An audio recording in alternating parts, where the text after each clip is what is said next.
Irish husband, he's clumsy in his ways. He loves to play frustrating video games. Learning Portuguese, making cooking videos. It's my Irish husband, enjoy the show. Hello, I'm Marcus and this is my Irish husband. Hello, I'm Peter. So today we're going to do stuffed baked potatoes with our own pulled pork and barbecue sauce. It's going to be delicious. Yesterday we did all the season for the pork. We rubbed the pork with seasoning and we put on the slow cooker, and it's been there since 9 a.m. So about 8 hours now.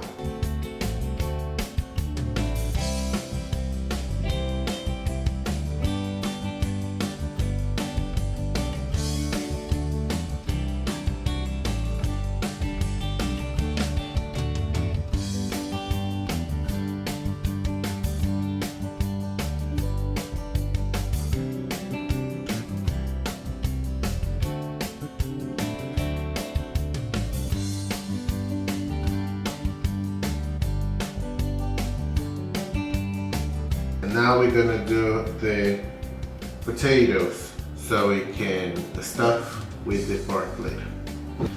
So what we need to do is to stamp Por que tanta violência, rapaz?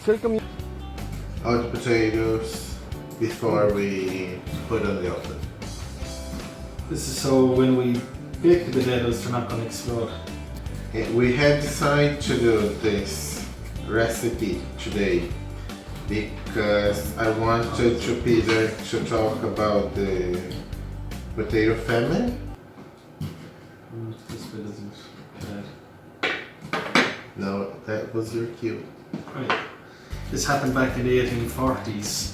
Like, the land was owned by English landlords, and the landlords, in order to increase their profits, divided the land up as small as possible and rented them out to families. So we had Irish families with very, very small plots of land, and the only crop they could actually grow properly on these very, very small crops of land were potatoes. So potato became quite important in the Irish diet. It's the only thing really that they could grow in large numbers. While farmers were still working on the landowners' land producing other crops, but for themselves they had this tiny little patch of land where they grew their potato for their families to eat. But a disease came in, a fungal disease known as potato blight came in. Attacked the potato, basically grew inside the potato and basically ate it from the inside out and rotted. And this spread throughout the country, destroying the potato crop. And so the main source of food for most Irish families was basically destroyed. The thing was, food was still produced in large quantities, but the vast majority of it was being shipped off to England and abroad. And the impact on Ireland was enormous because basically reduced our population by practically a half. We had a population of approximately about 8 million before the famine, and before that it was actually less than 4 million. Because so many people either died from starvation or else they emigrated. Immigration was seen as the only way out really, so many went to Britain, especially Liverpool, which has a lot of people went to Liverpool in the UK. And when does it got better? I suppose from the 1850s on, when the potato blight had passed. But and the old system of the landlord renting the land out to the tenant farmers still continued. Also, another thing that happened during this time was mass evictions. There's landlords who didn't give a shit about the Irish people on their land when they couldn't pay the rent. Like they were starving to death, they couldn't pay the rent, so they were basically kicked off their land. This now is going to the oven for... First we're going to bake for 20 minutes at 230 degrees. So while the potato is in the oven for 20 minutes, we're gonna do our barbecue sauce.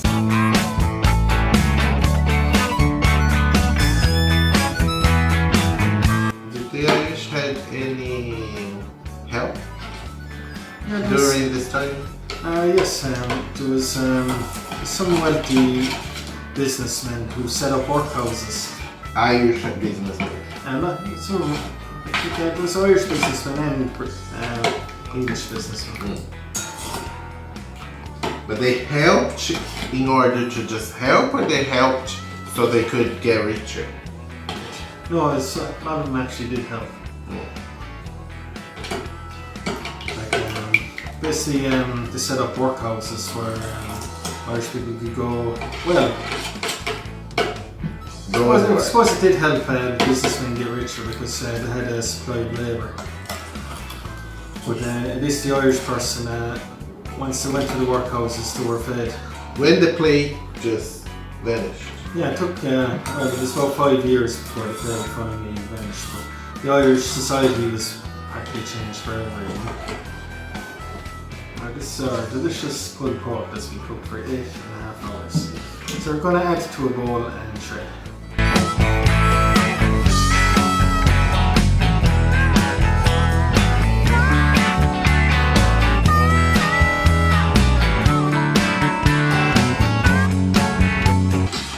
And how the Irish people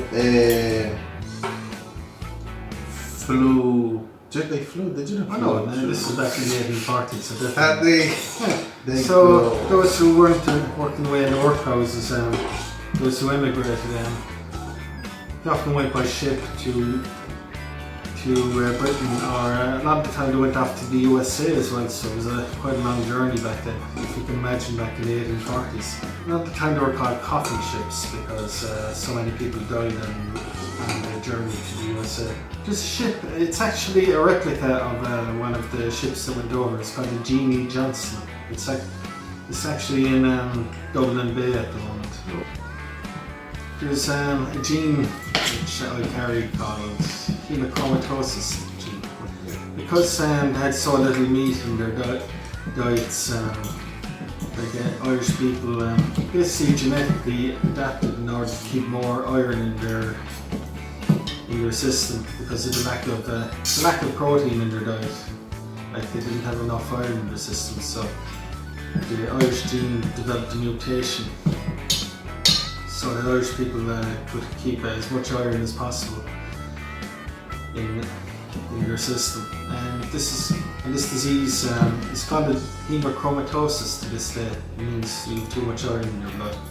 Okay, now we're gonna just dunk this here. Yeah.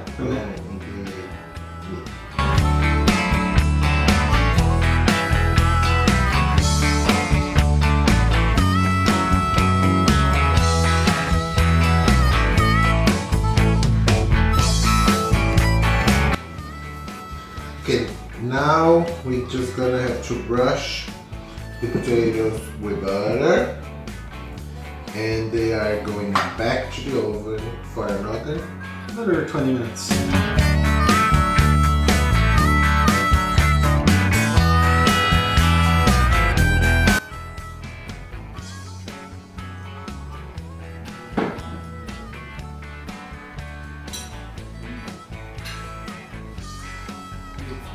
delícia, bem macia, e aí como a carne é salgada, como a batata por dentro tá sem tempero nenhum, ela balanceia bem, então fica bem delicioso. Faça. Oi! E é isso. Espero que vocês tenham gostado. Espero que vocês tenham gostado da história, um pouquinho mais de história da Irlanda. E a gente se vê no próximo vídeo. If you did like it, make sure you hit that like button and subscribe. And we will see you again in the next video. Until then, bye bye.